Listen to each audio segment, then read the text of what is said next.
Thokozani everybody. Thokozani makhosini, ndawo, thokozani ogogo, thokozani omkhulu. This is Queen Lwazi, Mkhulu Lwazi, speaking. Today I wish to touch on the topic of whether you must be initiated or whether you don't need initiation. Why do we need to touch on this? It's important because many of us, you find that you know that you are a spiritually gifted person. You have these dreams, vivid dreams. You have prophetic dreams. You have the gift of knowing. You have the clairaudient gifts. You are an empath. You can tell that you are different from people around you. And then it gets worse when you start dreaming. The dreams becomes you praying. You dream of yourself by the river bodies. You dream of beads, beads which are being used by Amandawe, which are being used by Amanguni. You start dreaming of Amabai. You start seeing yourself, Ugida, and all of that. But the question is, does it mean you have to be initiated by virtue of you having such dreams? It is no, and it is yes. No how? It is a no because when your ancestors want you to be initiated, they will make it stern. They will make it clear. They will show you the gobela that you are supposed to be initiated from. Whether you know them, whether you've never seen them, whether you know where they live, whether you've never been there, they will show you and they will guide you right to the doorstep of that particular healer. When you dream of Amabai, when you dream of yourself, Ugita, when you dream of Uhlalo, it doesn't mean you must be initiated. Sometimes it means that your own spirit guides are initiating you themselves, are taking you through the initiation process. That is why you would see yourself Ugita. That is why you would see yourself by the river bodies, Upahla, Utandaza, wearing certain regalia. Now, for you to honor them, the best thing that you could do is to go and buy that particular ibai, those particular beads. Come back and samo, uwapahlele, make them aware that you have had the vision and you are acknowledging that you are acknowledging them by virtue of buying those materials. And as and when they need you to use them, you will know. Those beads, that material, those cloths, whatever it is that they have shown you, it is part of your own healing process. It is part of your own ancestral healing process. Perhaps it's not because they are preparing you for an initiation journey ahead, but they are saying to you, we were healers, and this is us. And we would feel honored if you could buy these regalia, buy these cloths, and honor them by keeping them emsamo for us. When we need you to wear it, maybe as a protective gear, perhaps something is going to happen to you that day. They will make you aware to say, you will start having this intuitive feeling to wear that. But it doesn't mean that you have to be initiated. That is why you would find that many of us, we go and say, for instance, you're feeling connected to me. You feel connected to me and you feel like you are lesser of a spiritually gifted person because you haven't gone through initiation. That is another limiting belief that we have. And because of that, you will end up coming to my place and wanting to be initiated because you are feeling drawn to me, you are feeling linked to me. Yes, our ancestral gifts or our ancestors may be getting along. That is why you find that you are drawn to me, or you are drawn to a certain healer or a certain impande. But that does not mean you have to come to me for initiation. Because fast forward, you find that you're here or you are at that particular mbande, and then your ancestors tell you that we don't want you here. And sometimes you find that you've already spent 2-3 months there. And then you start second guessing your gifts.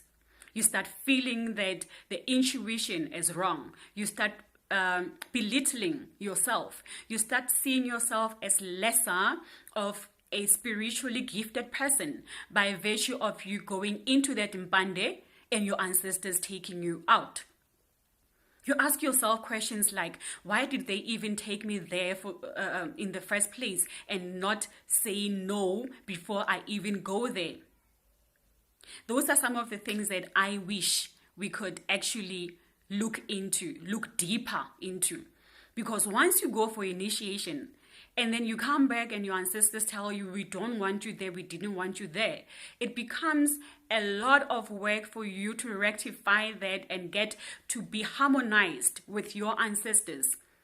Sometimes you find that things actually even become more worse for you than they were before you went into that initiation place.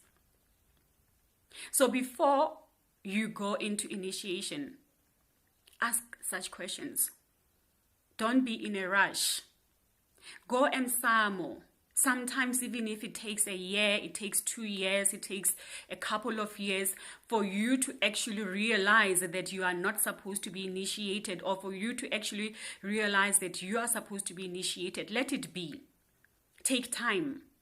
Because in spiritual ascension, in spiritual growth, there is no time limit.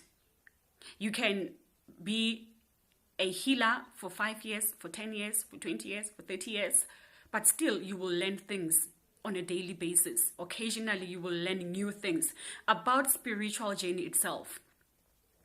So my message to you is, before you go ephehlweni, before you say to yourself, me, I'm supposed to go and be initiated, take time. Look at all the signs which are leading you there. If your ancestors say to you, this is the person where we want you to be at, then you can rest assured that is where you would have to be. You will dream of a place. You will see it in your visions. And it will be there countless times, to a point where by the time you get to that place, you will be validated by everything that you see around, that this is a place that I had in my visions. Thokozani, Thokozani, Thokozani, and I hope that you are all getting to understand your spiritual journeys. You don't become frustrated, because I understand it can be frustrating. Many of us, we feel like we are not the best healers. We feel like we are not gifted enough. We feel like we are off tune simply because we haven't gone for initiation. And then there's this other thing where people would ask you, where did you go? Which impande were you initiated under? When were you initiated? Because they make it a norm for you to feel complete as a spiritual being, which is not a norm. You can be in your own house, you can be in your own place, and ancestors be initiating you, be getting you to gather imiti, teaching you imiti, teaching you healing methods, teaching you about gemstones, teaching you about energy work, things that under normal circumstances you wouldn't learn in an initiation place. So take note and do understand that you are a powerful spiritual being, whether you go to be initiated or not. What you need to do, pray more than an ordinary person. Trust more than an ordinary person. Connect with your ancestors on a daily basis. Don't make it a habit of only speaking to them as and when you feel like it. Don't make it a habit to speak to them only when you feel the need, when you are in need or in desperation. Speak to them about even little things. When you go shopping, speak to them, involve them. When you, whatever it is, taskings that you are doing for the day, involve them. And you will see things starting to come slowly but surely back into alignment. Thokozani, Thokozani, Thokozani, Thokozani. And I hope that this makes sense, because there is nothing that actually pains more than you going to initiate And then later on, you are being told that you are not supposed to be initiated. Later on, you feel like it was a waste of your time, it was a waste of your efforts. And then you start feeling like you start losing hope in your own abilities, in your own psychic abilities, in your own intuitive abilities. Thokoza, thokoza, thokoza, thokoza, gogo, thokoza, mkulu, thokozani nonke, thokozani nditsala. That is all I wish to share with you today.